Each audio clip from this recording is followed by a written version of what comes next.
Hey guys, thank you for coming back to another episode of the Cherry Lounge podcast. I'm your host, Tanisha Cherry.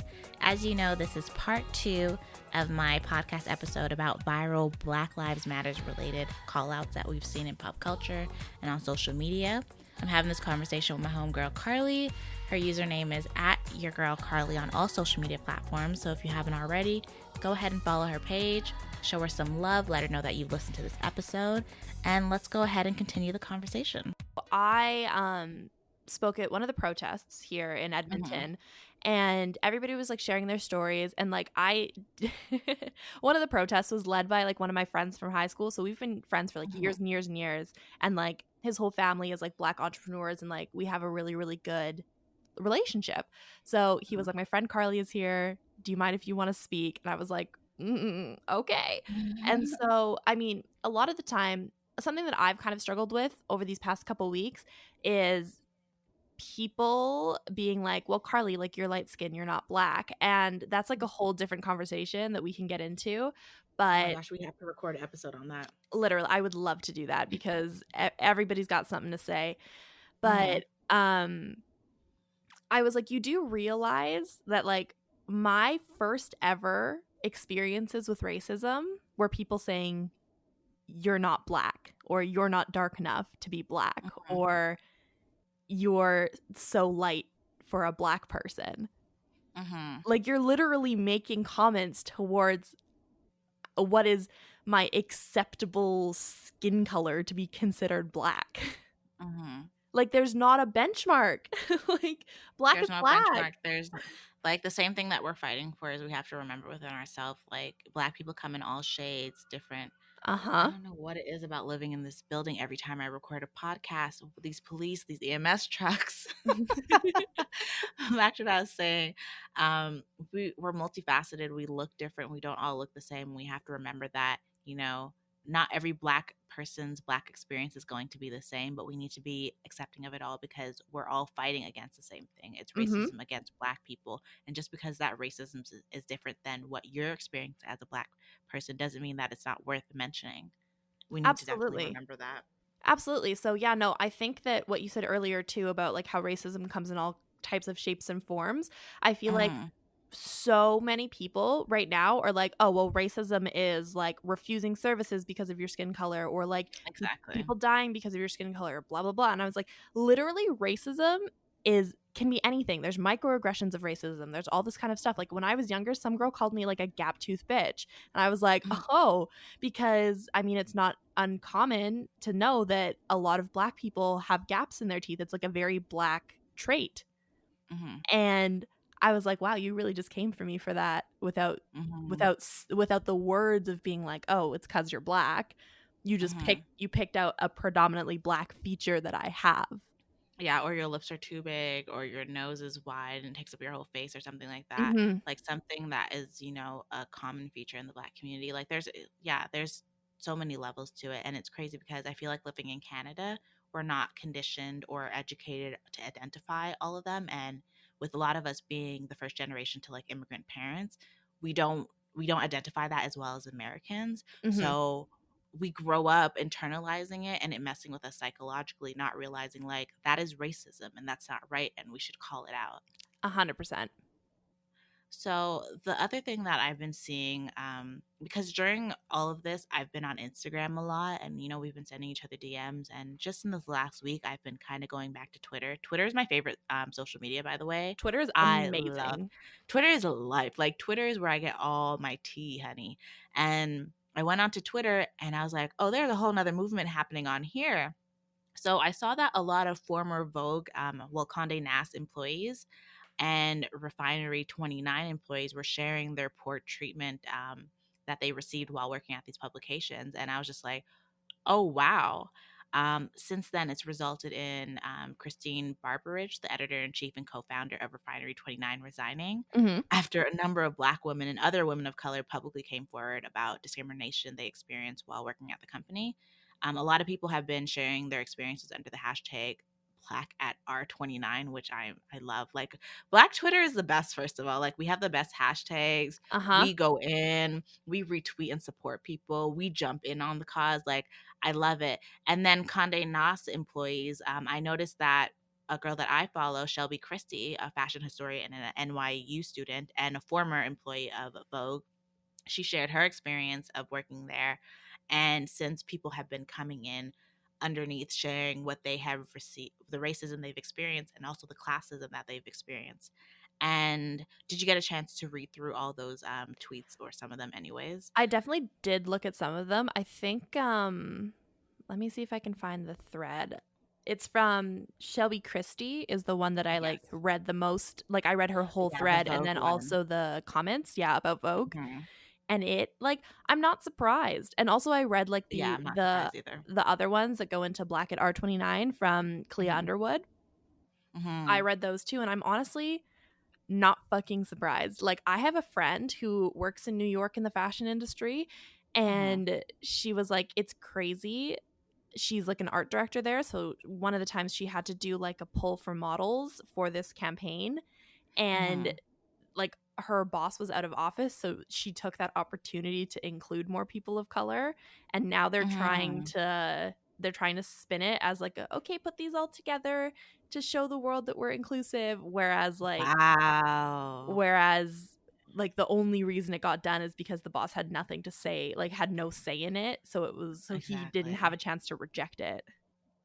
That's so terrible. When I've been reading through some of the tweets, I'm just like, this is horrible. And it's crazy because these publications are so important to the industry and almost like they feel like they're so above everything that they've been getting away with this for years. Mhm. And it's interesting that this is happening because I've been reading the current memoir of Andre Leon Talley, Mhm. which is a former editor, fashion editor at Vogue, and also the former right hand person for Anna Wintour, who is the current editor in chief of Vogue magazine. And she has been for 30 something years now, Mhm. the longest editor in chief.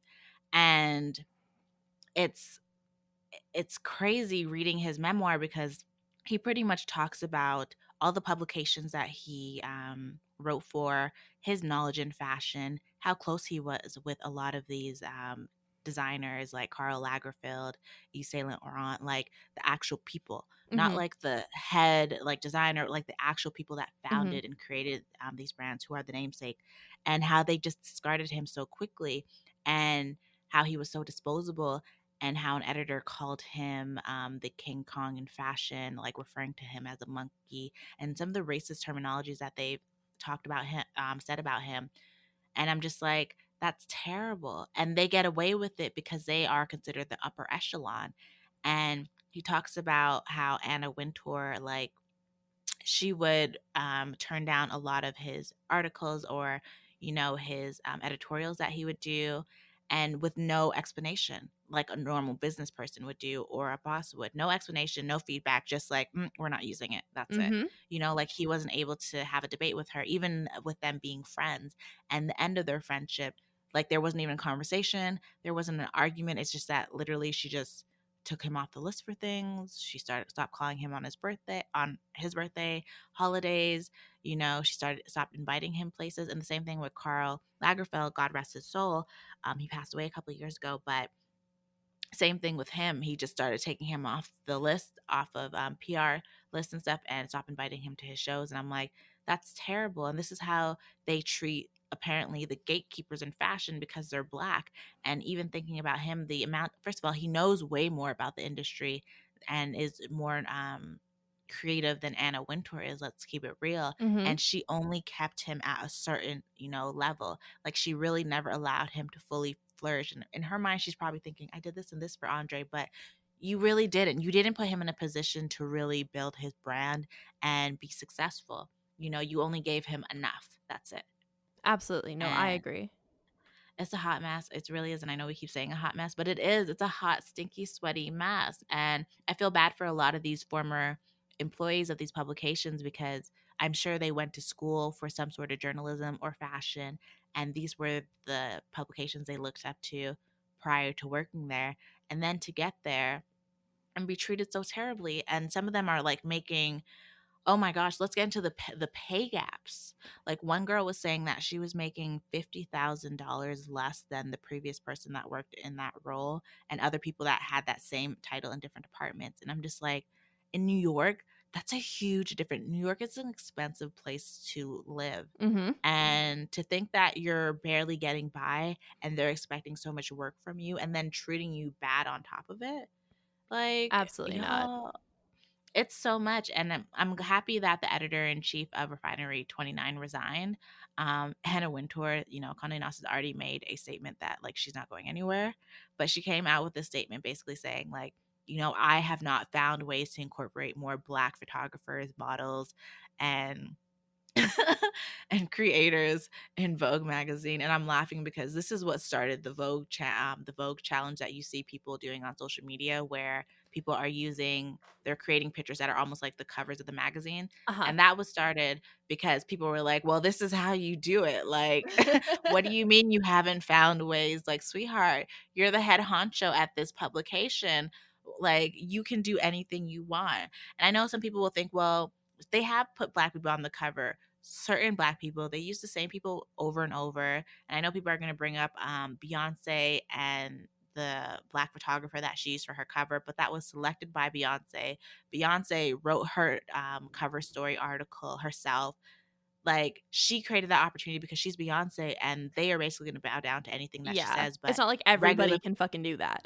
Exactly, not everybody can do that, and it's crazy that this is happening. Something also that we mentioned earlier that I noticed when I was reading through these threads is a lot of people on Twitter mentioned in these threads that they're not able to speak out due to NDAs being attached to their severance. So, one thing I thought that was crazy. First of all, do you think brands should be allowed to do this? Like, is it ethical? Like, how do you measure um and I don't know if ethical is the right word to use, but how do you measure that they're doing the right things, HR wise, if there's a NDA attached to a severance? Like, I think that's crazy. I've never heard of that before. So like NDAs in certain businesses a lot of the time are standard practice. Hmm. Now, that could be because of certain things. So, for example, like Coca-Cola. They also Hmm. probably have like a trade secret on their formula for their drink. So like if you That's are understandable. Yeah. in that situation, they might get you to sign an NDA and then they might sneak other NDA type of clauses in there. And that's just Hmm. because a lot of the time businesses like that bank on you not reading your contract. Yeah. And a lot of people don't. And a lot of people don't. And I mean, it makes sense for certain industries. I understand where it's coming from for the fashion industry because, like, if you are in that, you are talking to sources and you're talking to people and blah blah blah. And I'm sure they have non competes, and Hmm. it makes sense. But I Hmm. believe in the U.S. there is also like laws for whistleblowing, Yeah. um, which means that I don't know the US laws because, like, I obviously did not take US law, I took Hmm. Canadian law, um, Hmm. but I'm pretty sure there's some type of, like, situation where you can whistleblow, and, like, you see a lot of that in, like, government because, like, Yeah. government and stuff is really corrupt, but I feel like that potentially is a way to get around NDAs when it comes to stuff like that because at the end of the Mhm. day, it's not like you're blowing your whistle on your coworker being mean to you. It's like Yeah. you're uncovering literally lack of human rights, which is Exactly. something that you should be able to speak on.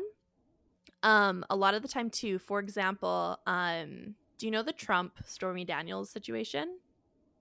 No.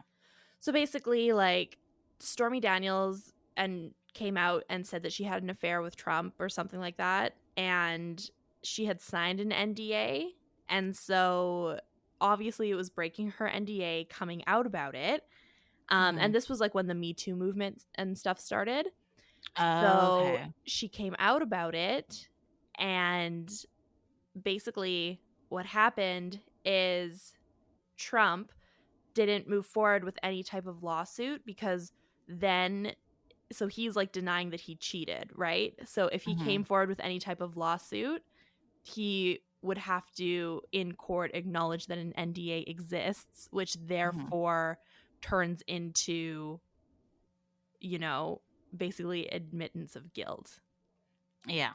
So you can also do it like that kind of way, like if you knew it was in your NDA and what you couldn't talk about, and like Mhm. it was something that you wanted to put your career on the line for, you could do it like that. Because for certain things, like if you brought it up and it was of, a certain weight or gravity, the information that you have could put that company out more than they could ever sue you or whatever for. I feel like with the NDAs, because as you mentioned, like some business do it because of like creative stuff. They don't want you poaching their clients and stuff. They don't want you sharing insider secrets. That I can understand. And I feel like that's fair. As on the day to day business operations, on how they Mhm. do things, um, that makes them successful or produce whatever they produce, then yeah, I 100% agree with that. But I feel like when it comes to behavioral things, I don't feel like as a brand you should be able to and put an NDA and a clause in there saying that you can't speak about the treatment that you received there. No, You know, I I just agree that's with that terrible. too. I agree with that too. I've signed NDAs for brands being like I can't disclose. Like that's pretty standard practice like when it comes to how much you're getting Yeah. like paid or like the exact stipulations behind hmm stuff like that. Like Which makes you wonder now when we think about this whole pay gap between black influencers or, influencers of color versus white ones. It's just like you almost feel like that shouldn't even be allowed because that's kind of what's contributing to the difference in our pay.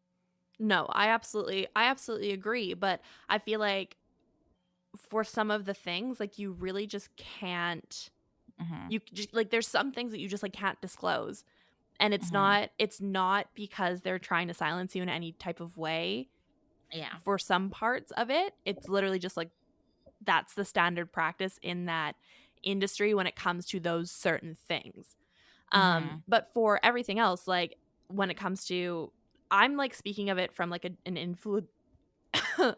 I'm speaking of it from an influencer perspective versus hmm like a career, like when you go and you sign like these type of things.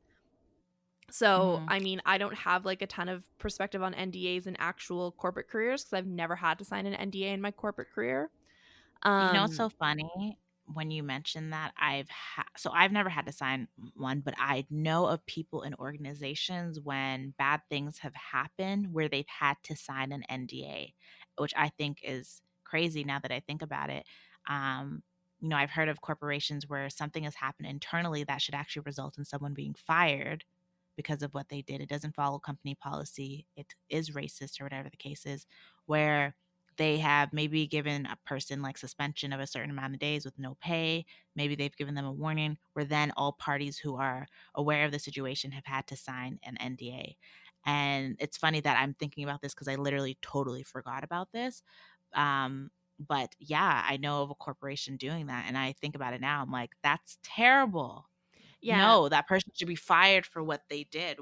Like, what are we doing here? And yeah, I think that a lot of that too is like because a lot of corporations are built on like the false sense of like brotherhood because I mean, if you like want to Mm-hmm. get into it and blah blah blah, like a lot of like industries and top executives and stuff, it's men who are white and it's old boys club vibes and blah blah Yeah. blah and that transfers forward and like obviously that is like a problem and all that kind of stuff stacked on top of each other and like that is an issue within itself, but I also wonder what would have happened if like the person who brought it to attention or whatever, like if they didn't sign the NDA. Like what is the ultimatum if Mm-hmm. they don't sign the NDA? Are they going to lose their job because then They you can't They don't actually get do there. that? Like what like That's so true, honestly. And then when I think about these ones being attached to their severance, like you're basically saying you will get this check, but you have to sign this paper. Like that's wrong. You shouldn't Mhm. be allowed to do that. And I think that's something that they need to look at for corporations, organizations. They need to look at that because it's honestly allowing companies to sit here and treat people poorly and unjustly. It's terrible. A friend of mine, Dominique Baker, she's also an influencer out of Ontario, no, Ottawa. And she spoke about on her Instagram stories the other day, and I thought it was really interesting the lifelong impacts a public call out can have on one person. And she was sharing a story about someone, an acquaintance that she knew that had been publicly called out, and literally, like, that stayed with them for the rest of their life. What do you think about that? I mean, we all know I'm pretty pro call out. Like I know some people are not You are. some people are not into the call outs. I am pretty pro call out because I am the volition that if you Yes, want to volition, big be words. if you want to put this out publicly or like have your opinion stated publicly, you can't expect to have it dealt with privately.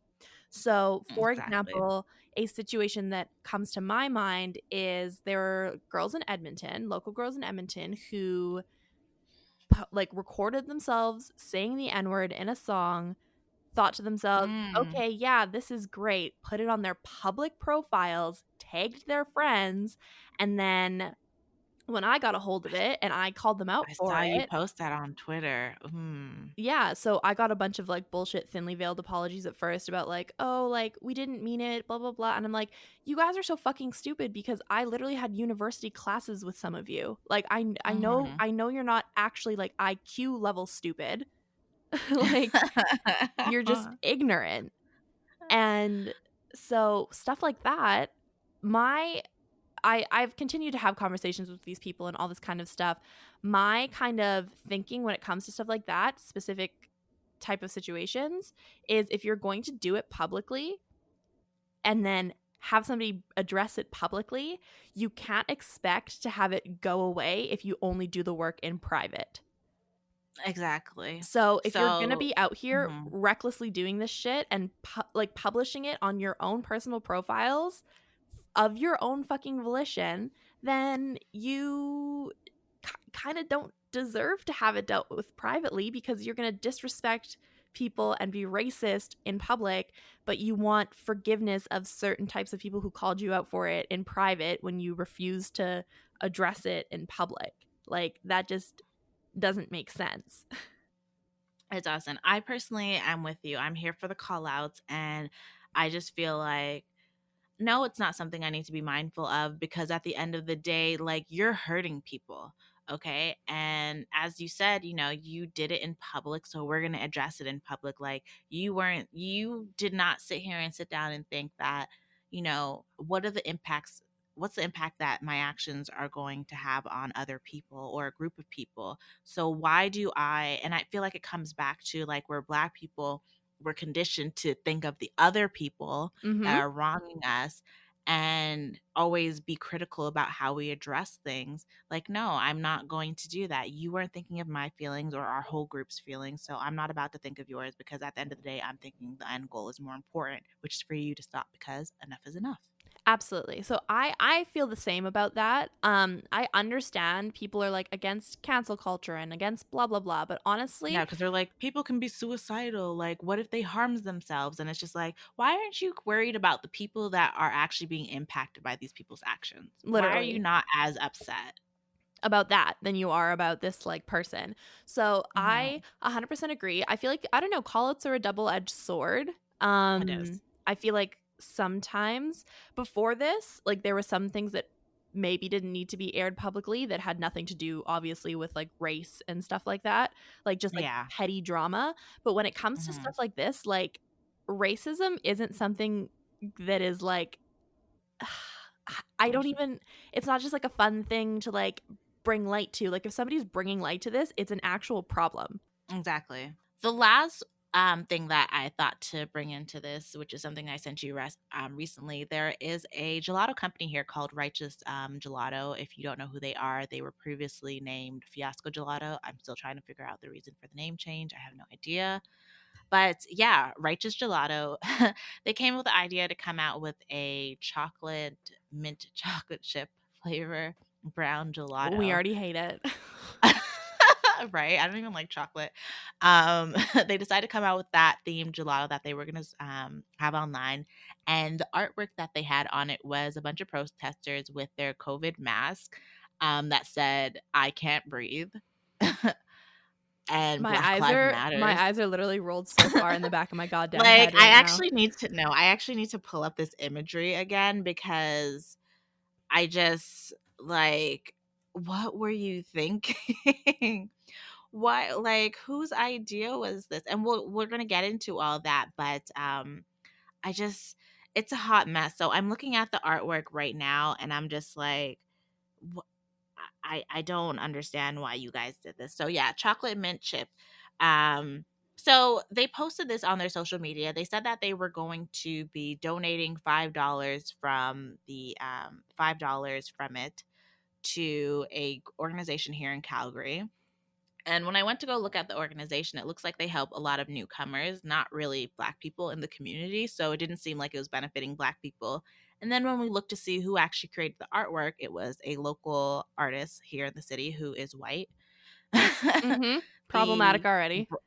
Righteous Gelato is a white owned small business here in Calgary. The owner is white. The whole team, I believe, when you look on their website, is white. And I'm just like, I don't get it. Like, why? And I'm going to bring up a point that I brought earlier, that a lot of these brands, this is one thing I have, and I've had this dialogue with one of my friends, is that, he feels that people may make mistakes. He had the best intentions. I just think he's a great guy. And I'm like, I feel like you think that because he's helping your community. Yes. He's helped your community, has benefited from him caring about community, but my community hasn't. So I'm sorry, I cannot sit here and equate him as a good person because of what he's just solely done for yours, because my community hasn't been included in that, which I think is problematic in itself. And he's had ample opportunities to do things with the Black community. I know that 100% for a fact. And, he's purposely alienated us from things that he should be doing. And, I look at it like this: you would never approach the LGBTQ plus community. You would never just come out with a gelato, just slap random artwork on it, sit here and call it something. I don't want to say anything because I don't want to offend anybody. I'm totally an ally to that community. But say like, a phrase that people think are common within that community, or something they're using during their protesting. Like, you wouldn't sit here and say pride gelato and Mhm. then throw in a bunch of sprinkles in it and stuff like that, and then just say that I'm going to sit here and donate it to, groups that fight against inequality, that don't actually help the LGBTQ plus community, but I guess they could fall under that realm because, they experience inequality. You would never do that. You would reach out to someone that that's in that community and do your due diligence to make sure that you execute this and go about it the right way. That wasn't happened here. And that's where people feel like it was performative. And then also that, you're trying to appear like you're doing something good for us, and you're actually not, because you're not even taking that time to educate yourself on what is the best practice to go about this. These are my intentions, but how do I make sure that my intentions are actually seen through my actions? That Mhm. didn't happen. I remember I sent it to Carly. It happened at night. We saw it at like midnight. And I remember I sent it to her because I'm like, first of all, I don't even want to discuss this tonight because I don't want to ruin my sleep. But this is something we didn't talk about tomorrow. So Mhm. what was your first impression when I sent that to you?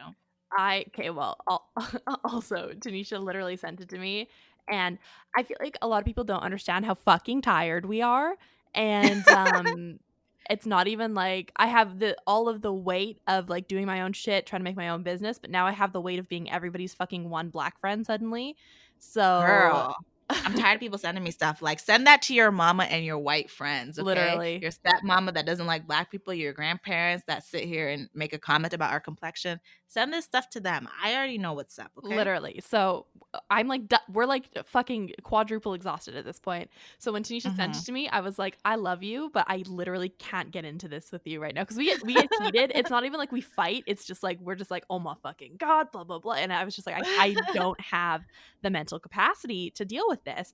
But then by the No, I got time it. the next day, it was gone, and I was like, "Oh my fucking Yeah, god."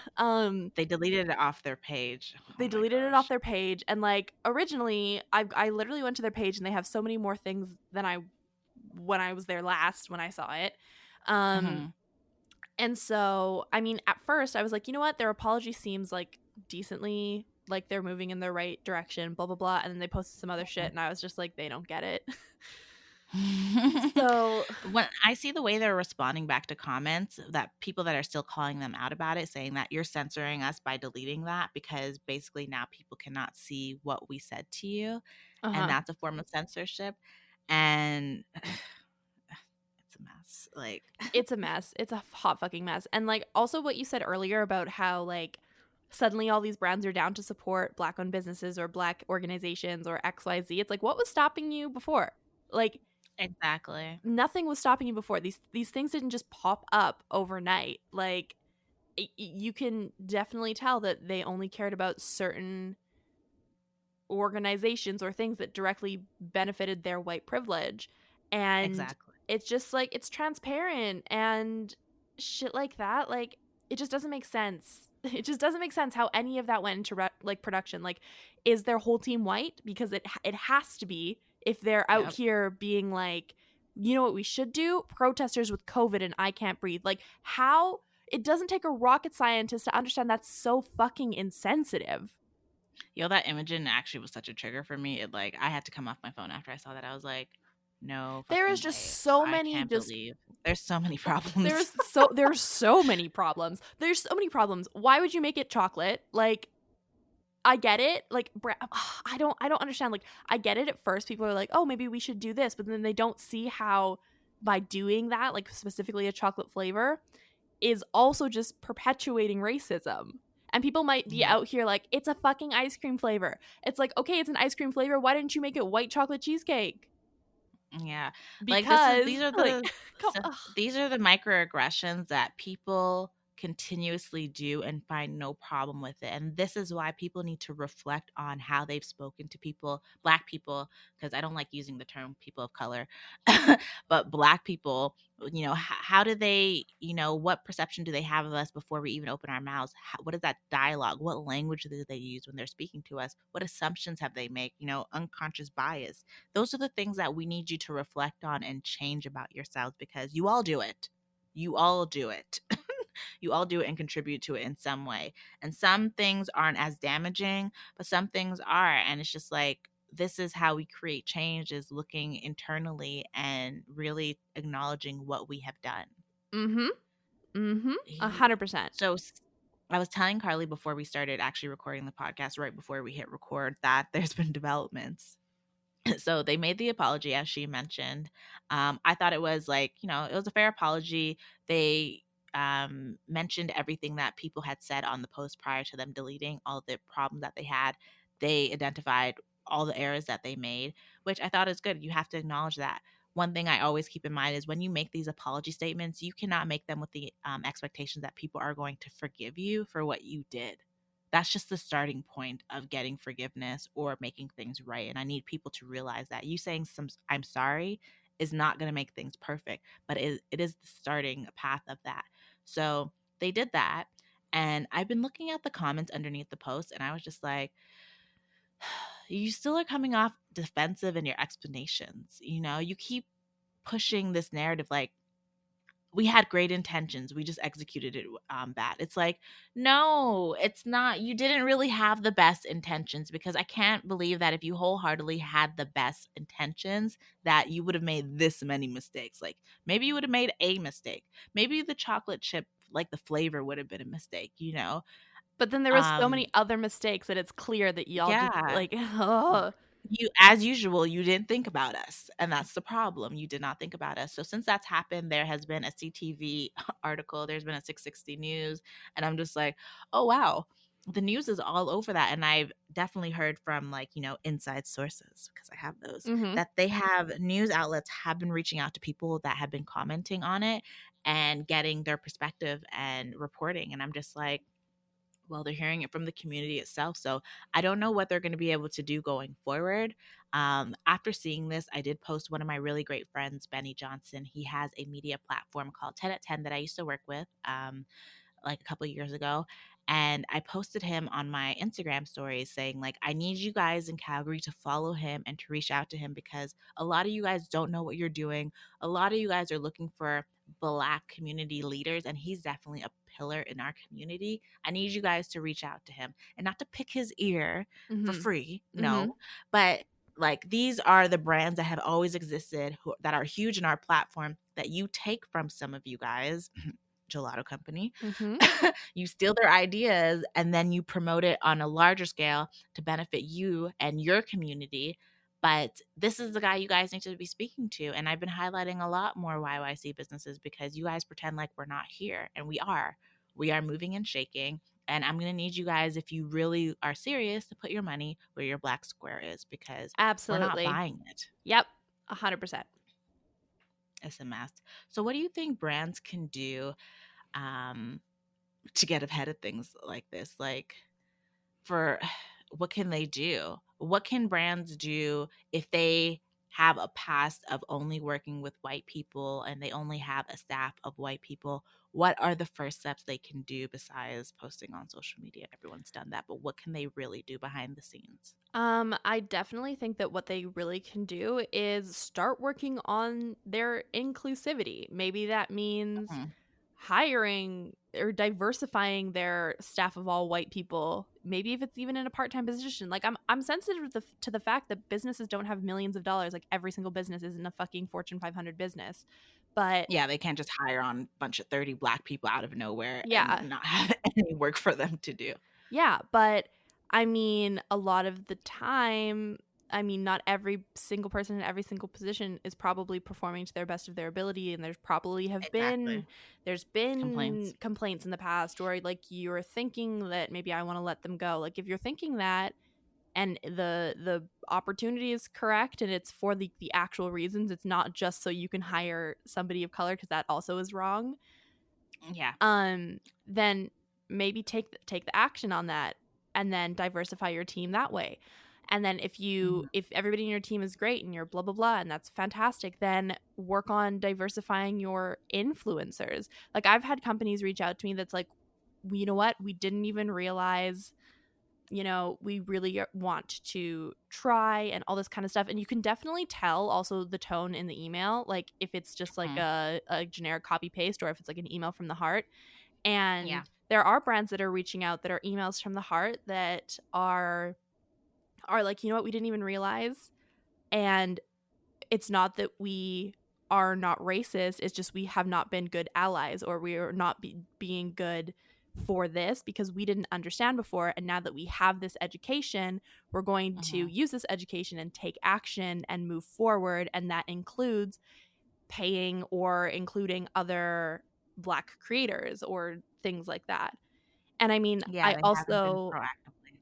I Mhm. also understand not every brand has a budget and stuff like that, but it's about making the action in whatever way you can. Like maybe that is starting to highlight something that like a lot of people have asked me. A lot of like my white influencer friends have asked me. It's like, well, how can I keep doing this in a way that's not just like resharing and resharing and when we go back into our quote Mhm. unquote like regular content.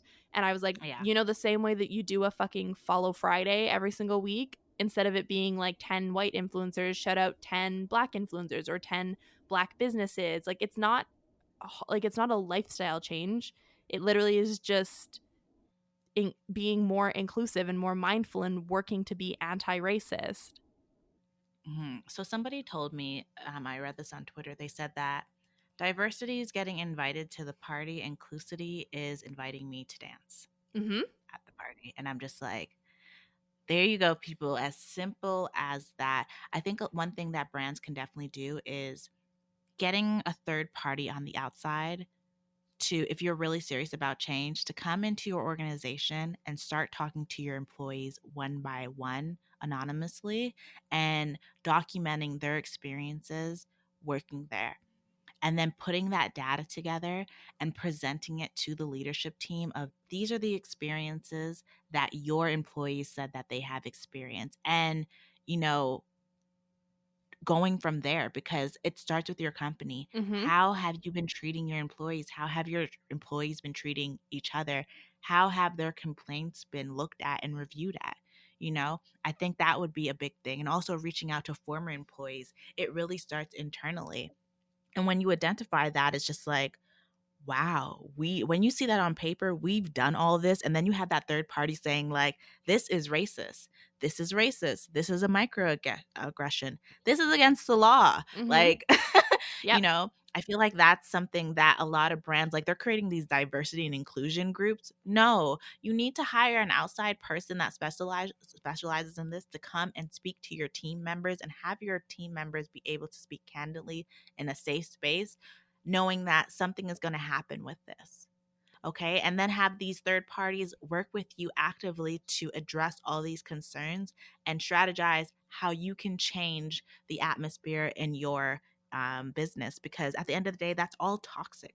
And people don't realize that your employees are the foundation of your company. If they don't feel good, if they're not healthy, if they're not happy, if you're not in an environment or atmosphere that allows them to flourish, that is going to affect your business, which is the other part I don't understand is that y'all care about the dollar so much, but apparently you don't because you leave off Black people who spend billions and billions of dollars a year. And then it's like you leave off all these creatives that can really expand your business. You leave off all these intelligent, talented people that can really elevate you to the next level, but you don't want to because of the color of their skin. So it's like, are Absolutely. you serious? Like, I just don't get it. It doesn't make sense to me, but this is the world we live in. No, I completely agree. I never even would have thought about external companies coming in to do that, and that is, I feel like, a really good way to elicit change. And Hmm. that is like, I feel like, actually a very good way to start the ball rolling. If you guys want to hire me and Carly, we are starting a farm. We do have consultation fees by the hour.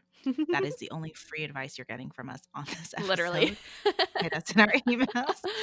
So to end it off, so for those of us, because I know we've been doing a roundup of call outs that have gone viral, those of us who don't want to take the public call out route, because there are some people that just are not comfortable with it, how can those people hold people accountable?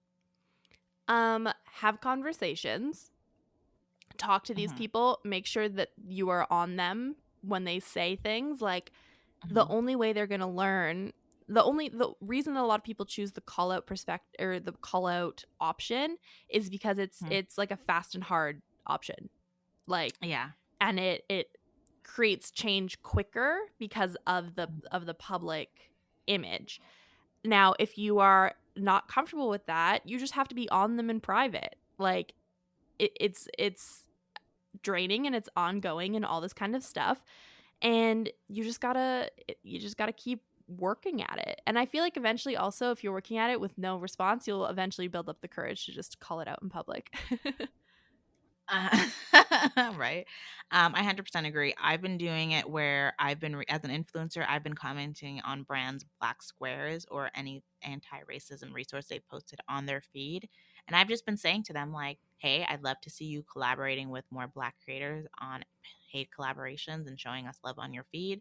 And here I am, a black creator, like myself. If you're looking for creators, I'd love to be considered. And I've actually had a huge amount of brands reach back out to me or follow up through DM or email. I've gotten a couple brand partnerships out of it, but I've had brands reach out to me directly and be like, yes, we are looking for creators. Like, let's take this offline and follow up further. And I've had brands say, like, we are actually in our fiscal year where it's like all our money is spoken for the year, but we do want to send you stuff. We do want to add you to our list. And for me, I'm making a note of every single one of these brands because I want to follow up with them in the next few months by email and say, hey, you guys said that you did XYZ and these were the changes you were going to make. And I want to know where you are with that. Have you hired more Black people? Yes. Have you actually, like, where's the receipts for your donation? Like, I don't see any of your ad campaigns changing. And for me, it's not about like, making money out of the situation. It's not. It's again, put your money where your black square is. Are you actually making changes? Are you making changes? Are you actually proactively trying to be anti-racist? No, And that's what it 100%. comes down to. Yeah. So I'm just like, here, because what the thing is, we don't know how genuine a brand is until later when we come and follow up. So here is me giving you the benefit of the doubt that you say that you want to create change. here I am, I'm volunteering. I will be the guinea pig because I know some people, I'm in a lot of Facebook groups, and some people are like, well, they weren't serious before. They're only doing this because of now. And like, it is what it is. I'm not going to work with them. But I feel like we should give people the opportunity, give them the opportunity to make some sort of positive change and then see what happens. That way we can say, well, this many influencers reached out to you and you're still pretending that you don't know any to follow up with or to work with, or you're working Literally. with the same ones. So like, what is it? I know.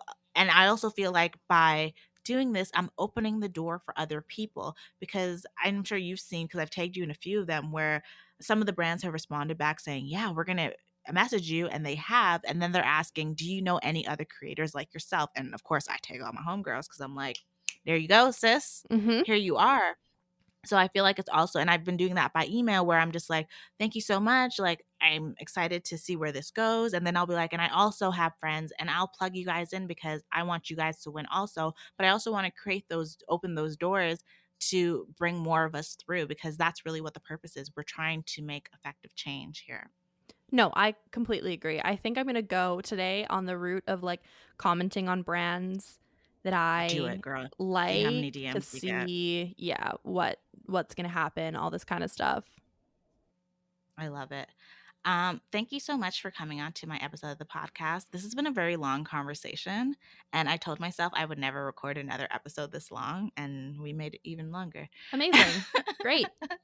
But it is what it is. Like, it was a great conversation. Thank you so much for coming onto my podcast. This obviously will not be the last one. I feel like we came up with a dozen more ideas Uh-huh. of Yep. things for us to talk about. So definitely tell the people any final thoughts you have, and where they can find you, and any exciting things that you have coming up that you want to share with my audience. You can find me everywhere at Your Girl Carly, YOURGIRLKARLY, and you can find me on Instagram, TikTok, YouTube, all by that. And then my podcast, you can find it Hey Bitches Podcast wherever you listen to podcasts. What else? Oh yeah, I kind of briefly talked about it in the beginning of the episode, but I also just recently launched a size inclusive athleisure clothing line called Confidence Club. So we offer Mhm. sizing small to 5X in nice, cute, trendy, good quality colors, fits, fabrics, because I don't know. I just thought that the fashion industry has not been very inclusive over the past couple years. And I said, not today, bitch. So I started my own. So if you would like to support, you can find it anywhere at Shop Confidence Club on TikTok, on Instagram. And there will be a new launch coming in August 2020. I'm so excited for you, and I can't wait. I'm still trying to figure out which color I want. Like, I'm just I don't really know. undecided right It's crazy because when I came out with all the colors, people who were like diehard pink fans are like, I'm getting the yellow, now. and people who are like Yeah. diehard Yeah. like yellow fans are like, I'm doing blue, and I'm like, okay, do what you want. I know it's kind of hard. I'm just like, I don't know, because it's not like it's just regular colors, like they're pastels, and I'm Hmm. just like, those are gonna complement any, and that's the other thing. They're gonna complement any skin tone. I thought So I'm about just that. like, you did. I love that. I am so grateful for you coming on here. Thank you for sharing that with us, and I'm gonna put that all in the show notes. And thank you guys so much for listening Thanks and for sticking it having out with your me. girl. You're welcome, boo. And that wraps up this conversation on the Cherry Lounge podcast. I'm so grateful for my girl Carly to come on and have this conversation with me. I honestly couldn't think of anybody else to talk about this with. It's a serious topic. Everybody needs to hear it. So I really appreciate you guys listening to part 1 and 2. If you're not already following Carly on all her social media platforms, her username is @yourgirlcarly. Make sure you're also following me on Instagram at tanisha.cherry, and the podcast page, Cherry Lounge Podcast. If you are listening to this on a smartphone, take a screenshot and, show me some love in the stories, and I'll make sure to return the favor by reposting. The hashtags are Lounge with Cherry and hashtag the Cherry Lounge Podcast. Thank you guys so much again for listening. Later.